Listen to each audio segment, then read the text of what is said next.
এখনো পর্যন্ত কোনো আলটিমেটাম বা কোনো কর্মসূচি ঘোষণা করছি না। এখনো পর্যন্ত আমাদের ঘোষিত কর্মসূচির আজকে এটা সেকেন্ড লাস্ট কর্মসূচি বলতে পারেন।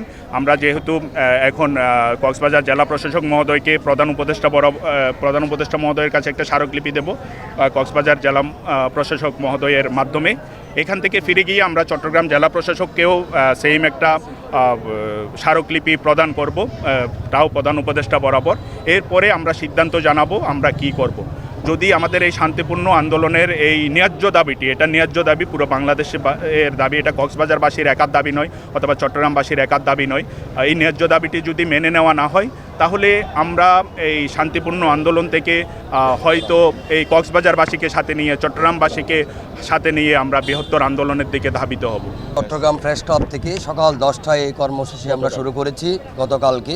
আমাদের এই কর্মসূচির প্রধান সমন্বয়ক আমাদের মহানগর ছাত্রদলের সাবেক সহসভাপতি সৌরভপ্রিয় পালের নেতৃত্বে আমরা সেই চট্টগ্রাম সদর কক্সবাজার এই প্রেস ক্লাব থেকে শুরু করে আমরা নতুন ব্রিজ পর্যন্ত হাঁটিয়ে আসে। ওখান থেকে বিভিন্ন উপজেলা, যেমন আপনার এই যে আনোয়ারা, এই কর্ণফুলী উপজেলা এবং পটিয়া উপজেলা, চন্দনাইশ উপজেলা, লোহাগাড়া উপজেলা, চকরিয়ায় যেখানে জাঙ্গালিয়া চুনতিতে যে ঘটনা ঘটেছে আমরা ওখানে অবস্থান করেছি। ওখান থেকে আমরা এখানে কক্সবাজারে এসে আজকের মতো আবার আমরা নতুন করে কর্মসূচি শুরু করেছি।